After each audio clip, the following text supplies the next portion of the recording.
What's up, everybody? Today I'll be reviewing my new Core Halo Pro and comparing it to the 23 Duotone Unit D-Lab. I've been using Duotone Unit D-Labs for the past 2 years and being super happy with the units. They're stiff, responsive, surf well, they're fast, and absolutely stellar durability. A few weeks ago, I ripped my 5-meter D-Lab while I was trying to muscle the chop and wanted to get a new high-performance wing with hard handles or a boom. I also wanted the new wing to be stiff and without windows. I don't use Windows, never have, never will. Nobody else that I've talked to is using Windows, so unsure why the manufacturers are still producing wings with Windows, but that's I guess a topic for another conversation. So when I started kind of searching for my new wing without Windows, I was left with choices between the Cocoon VX, Gong Neutral Aramid, and the Core Halo Pro. The F1 Strike V4 was not out at that time, so did not consider it. The Cocoon VX was a tempting choice, but it was just released and shipping would have taken a couple of weeks at a minimum, so I decided to pass on the Cocoon. Going neutral Aromat is was perhaps my top choice, but the wing is going to be available in April, so I ruled it out for now. I will consider the Gong option at a later point. I decided to go with the Core Halo Pro, even though it was on the high end of the price range, primarily because it was available immediately. Now, compared to the unit, the Core Halo has similar outline and dimensions. Leading edge seems to be pretty much in line with the Duotone 5-meter D-Lab, only the tips seems to be a bit thicker. And the tips also have some sort of rubberized cover, which is nice. The central strut on the Halo is large in diameter compared to the unit, and it's also rock solid. The connection between the boom and the strut seem to be a bit more flexible compared to the unit handle to strut connection. The unit it's just solid. That the connection just doesn't move. On the Halo, it's a bit more flexible. Not sure if that matters much to me, but just an observation. The membrane connecting the canopy to the strut is pretty loose on the Halo, which makes flapping noise until the wing is fully powered, and that typically happens when you get 14, 15 knots and up. It's not a deal breaker for me. Little annoying, but it's really doesn't bother me that much. Okay. Aesthetically, the Halo is a very appealing wing. It has three-tone color kind of going on. It's the gold, off-white, and black, which makes the wing pop compared to all other wings, both on the water and on land. A couple of writers came out today and complimented how pretty the wing was, but that's just a side comment. It has nothing to do with performance. I find that transitions are easier with the Halo. When you bring the wing above your head, it just stays there. It can be redirected any way you want without diving on you down, which tends to happen with the unit. Unsure if I'm not quite sure if the boom makes the transitions easier. The dual tone slick to compare. Um, but just when you tip the wing left or right during jibes and tags, the Halo is just very easy to maneuver. All right, so the balance. I've never had a wing that is so well balanced. You can hold the wing with one finger, literally, and it will sit there without swinging side to side, which is not quite the case with the unit. And the unit is a bit more nervous. Now, my primary objective for this wing was to surf with it. And I can tell you that I've never had a better surfing wing. Um, Luffing is super solid. There are no swings, no sudden wild movements.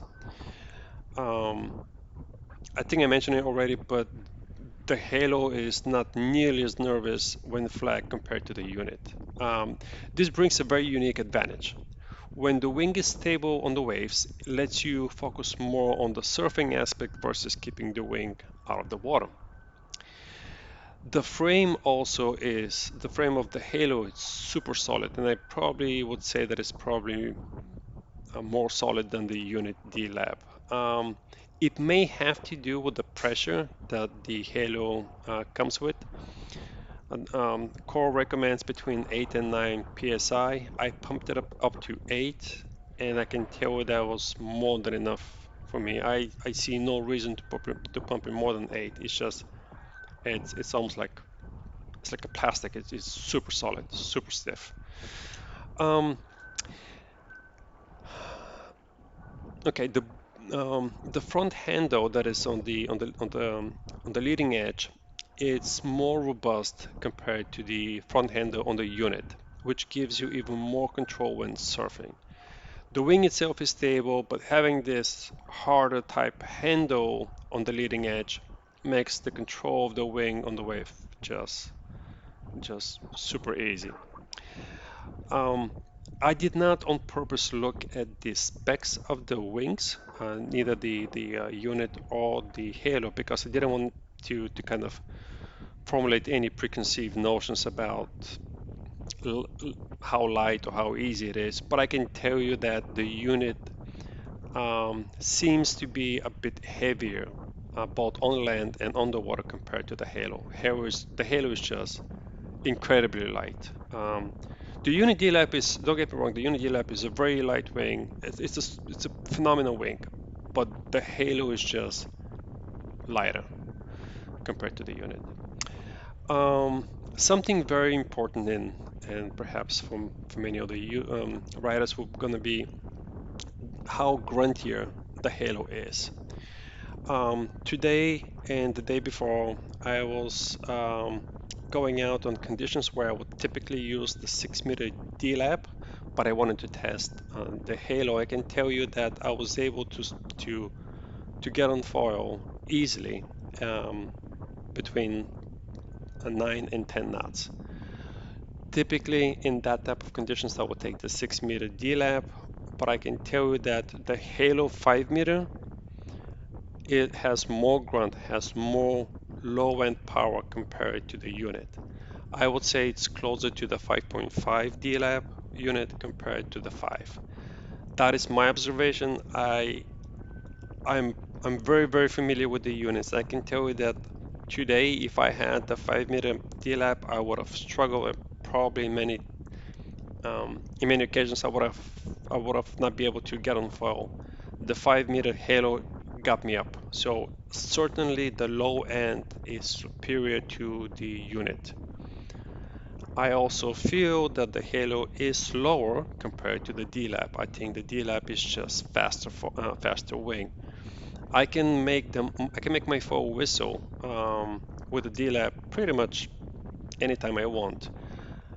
With the Halo, I need to kind of really power up the wing to make the foil whistle. So that tells me only by my kind of body feel is that the Halo seems to be a bit slower compared to the unit.